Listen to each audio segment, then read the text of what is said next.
Hello everyone, welcome to a guide and overview of Grand Hierophant Khatep of the Tomb Kings. I played through the initial turns and got a feel of how the faction actually plays out.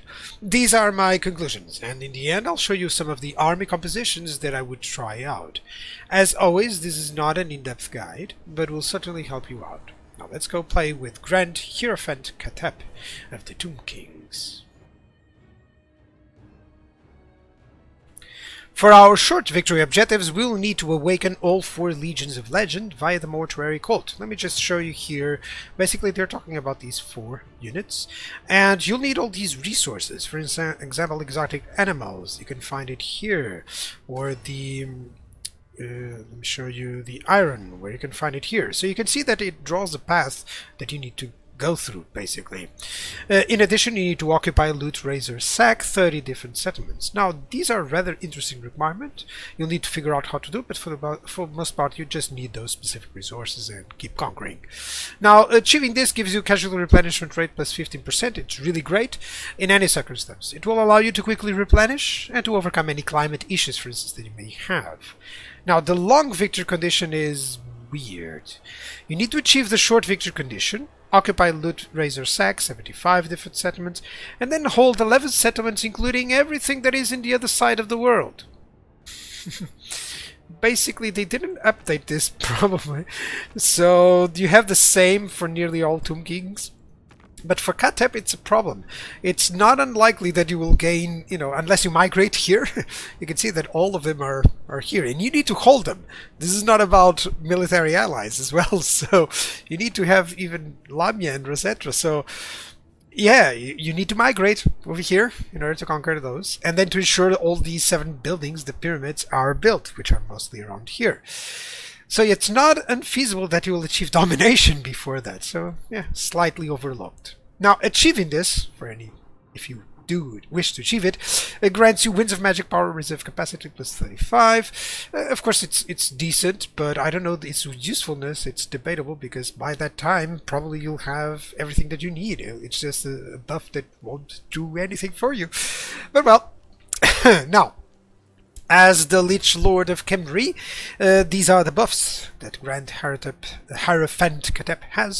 So plus 2 hero capacity for Lich Priests, Rite cost minus 25%, and Mortuary Cult crafting cost minus 25%. So it really encourages you to use those 2 mechanics, the Rites and the Mortuary Cult crafting. That is decent, of course. Still, the hero capacity, always nice, that you can get, a little bit more mages as well, and this is difficult to gain with the Tomb Kings, especially earlier on. So it's decent, it's rather decent. It's average in case. Now, climate is also average.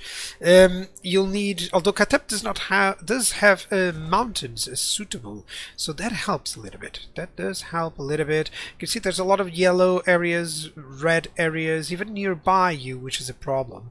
This area would be much better. Look at how much ground you could have that would, actually be quite suitable. That's why they kind of want you to exile yourself again and go back to this location, I guess. Let me show you the climate buffs and actually debuffs.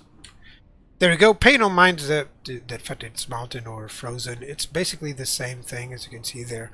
So yeah, doesn't have any actual really change perhaps, but the idea here is typically that you should try to avoid, if possible, getting into these positions with the uninhabitable climate, okay, and unpleasant climate, because for the most part, all that it gives you is debuffs, of course, and it will complicate this faction to really get domination going.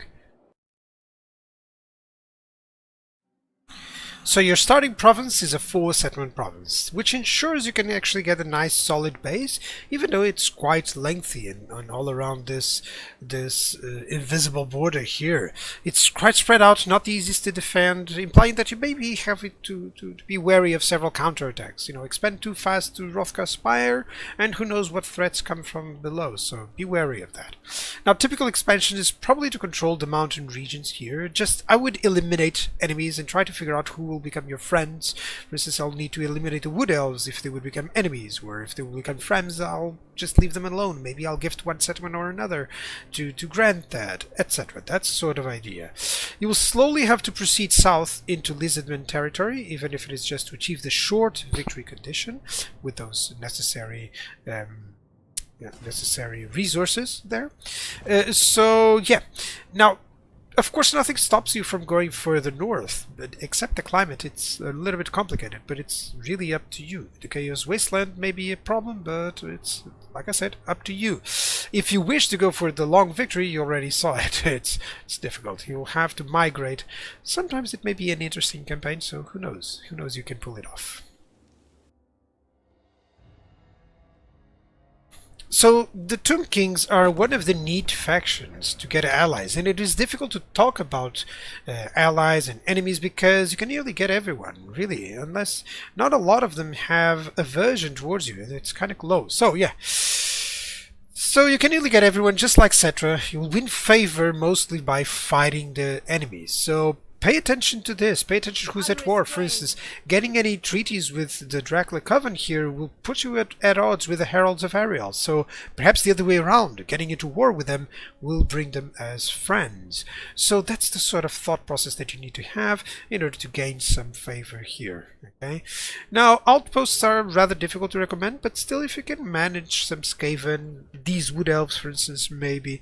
So try to obtain some good units from them, maybe some missile troops, some artillery, of course, some flying units, oh that would be so good, and then some more infantry frontline or good archers. All of those would be a nice bolster to your forces.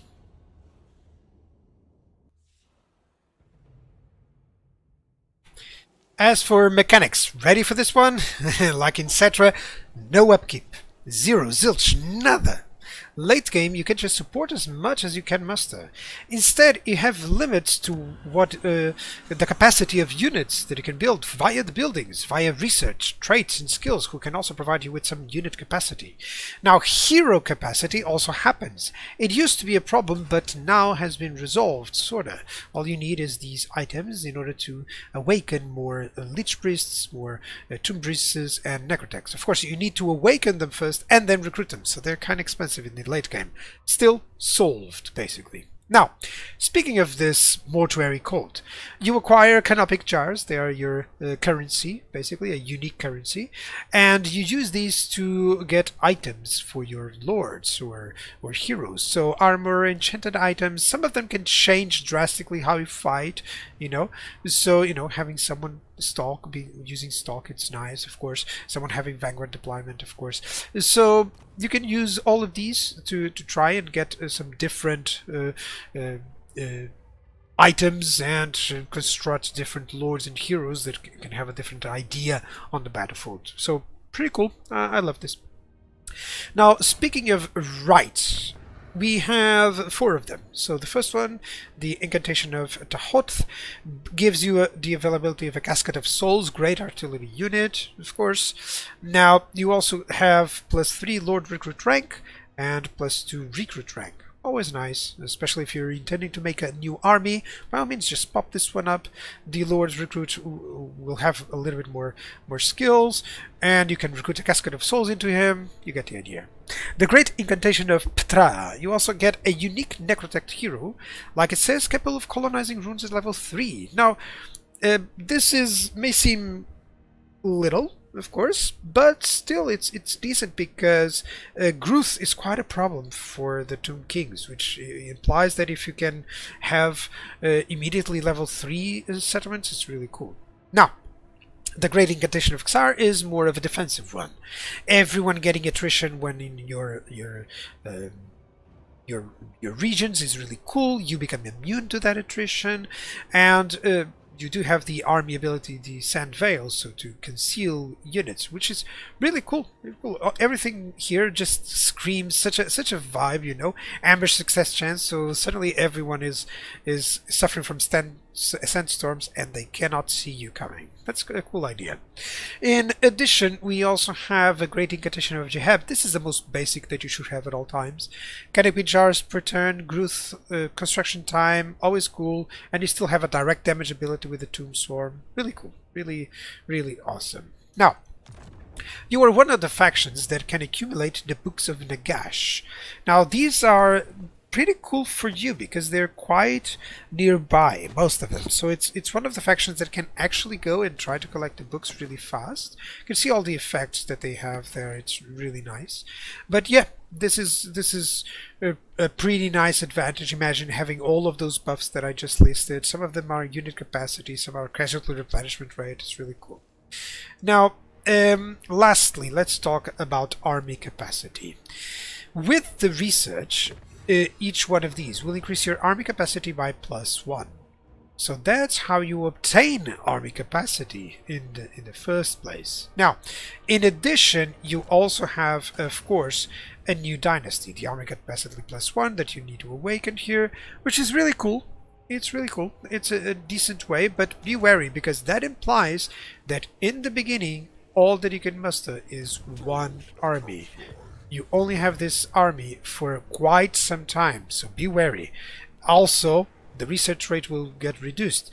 One trick that people would use is that they will leave this to go until turn 1, and then they'll start researching another one, you know, so that they can get advantage of that research rate. You see the idea there. So it doesn't lose the progress. So it will still be at 1, and then you can research it when you actually need it, and just take advantage of it, you know. So in terms of province edicts, you have a control and corruption reduction, ambush, success chance, and melee defense, well, the rather more defensive one. You have a casualty replenishment rate plus 20%, it's crazy, and recruit rank. And you also have a construction cost and income from all buildings one. The one that I'm using here is growth and campaign movement range. They have an excellent set of these. These are really cool. All that is missing here is a research one, which would be really important, but still, they're pretty cool. Some are pretty straightforward. The other ones, like this, may be just circumstantial if you need to ambush someone, etc. But always remember that you have these edicts. Some people neglect the other ones when they're actually useful later on. Now, in terms of the army stances, let me show you. They do have channeling for winds of magic, costs 10% movement. Then they have entombed beneath the sands. This is kind of like the encamp, but they do have defense against ambush, of course, and they gain that sand veil ability. So some units will get vanguard deployment, which is great. And the enables replenishment immune to most attrition. This is the one that you'll be using especially to combat the attrition. Now, you also can raid. Of course, raiding is cool. It requires 50% movement points, also with the Entombed Beneath the Sand. So yeah, that's the idea. Typical one, raiding, immune to attrition, etc. And then you have the typical ambush and forced march. Nothing to see here, but I love this additional idea with Entombed Beneath the Sands. I really love it.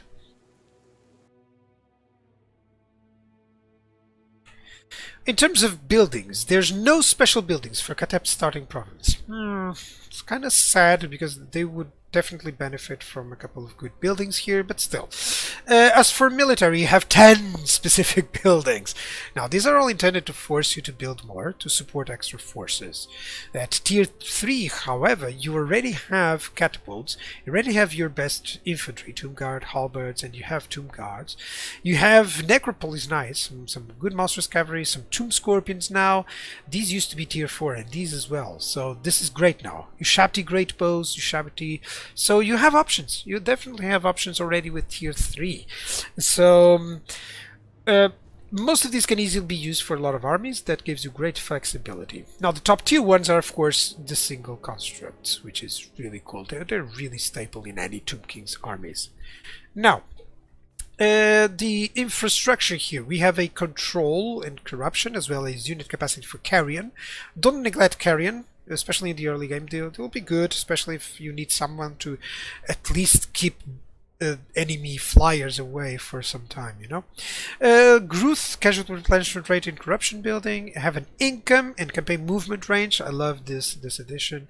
And then you have jack of all trades, canopy jars, control, lord recruit rank faction wide, etc. Basically, if you can, try to maximize this.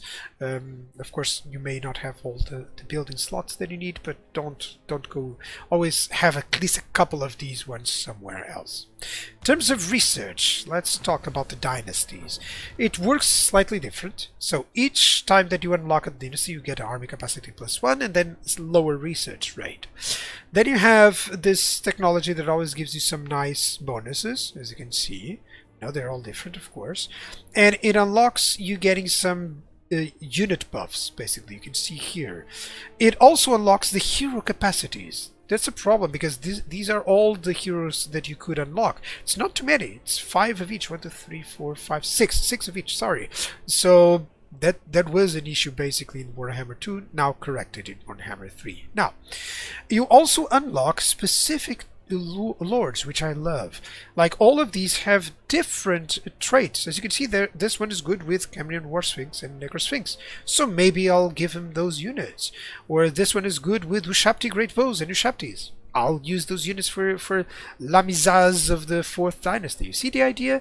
They all will bring up an idea for you to use a different army. You know, this is a great thing. It's almost like having, you know, only legendary lords. Now, even adding to that, you have the heralds, basically a follower that you can have that will allow some of the units in your army to get crazy good buffs, like frenzy for Ushabti, or, you know, armor and weapon strength for tomb gods. You see the idea?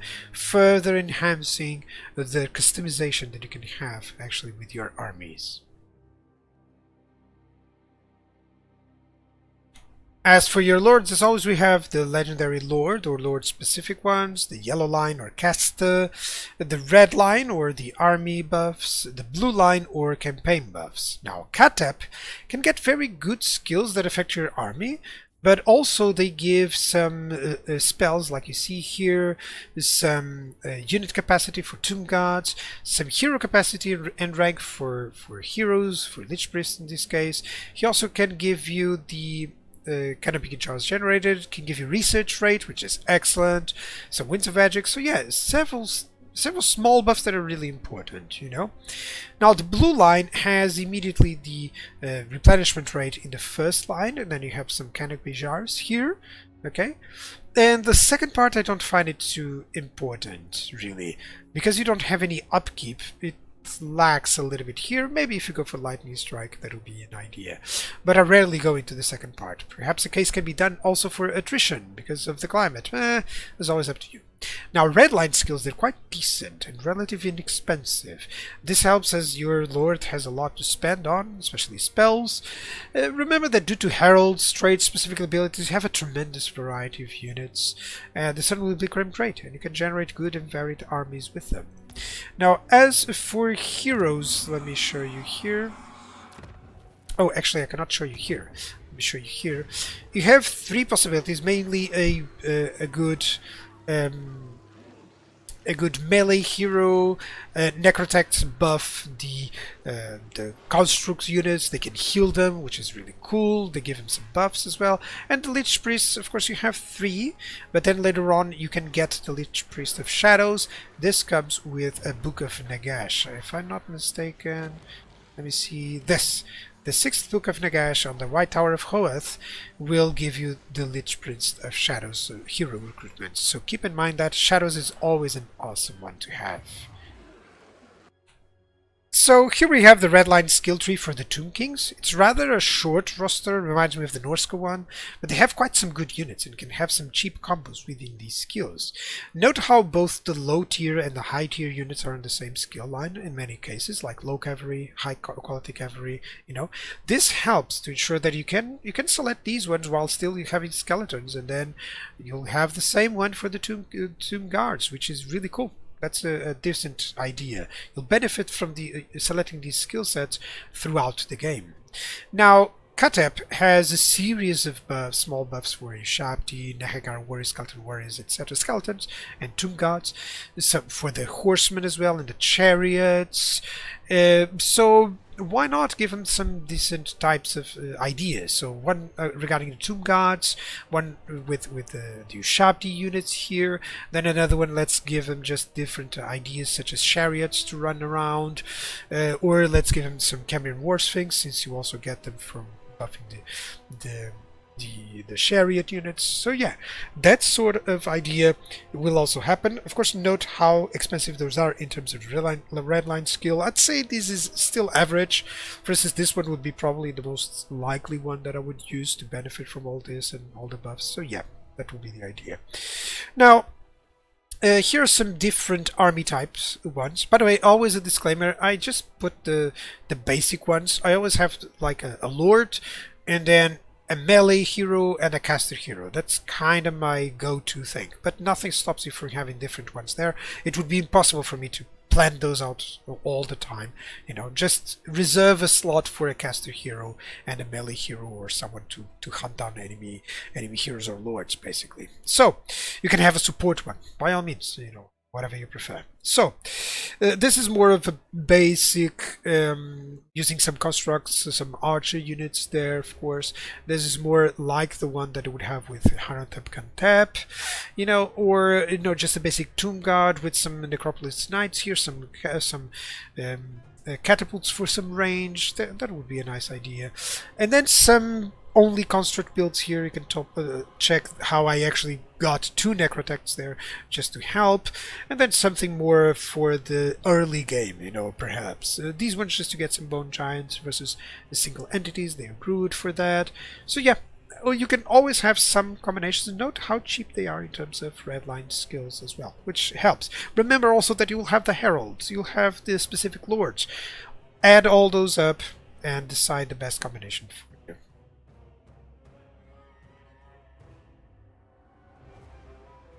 So Khatep may have the most interesting and rather difficult starting position of all the Tomb King's lords. He'll definitely face completely different enemies, including some powerful legendary lords like Malekith, like Torux here, like the, you know, basically Grombrindle, for instance. He's surrounded by those. And in essence, this gives it a unique idea. I honestly thought, how am I going to deal with the Dark Elves? How am I going to deal with Torix? You know, those sort of thoughts processes is what makes the campaign rather interesting. I just wish that the long campaign was slightly different. Now, it is one of the factions overall in races that benefit greatly for how unique the research tree is, because you can then compose different armies in accordance to the benefits every one of these lords give to you. You know, and it totally should. I would recommend. That gives it a unique perspective in the race, and for certain you will find it very attractive. Now, their army consists of good infantry, average missiles. You can consider good, but I'll include the Shabti great bows and the monstrous infantry, as you see there. Good artillery, good monstrous infantry and cavalry, great single entities, and they do lack some flyers and have weak early game units. Now, replenishment is good, it's really good, but the climate is an issue. That's the only time, that's the only problem actually with the replenishment. Otherwise, they would have excellent one. Still, I believe now it is time for you to play with Khatep of the Tomb Kings.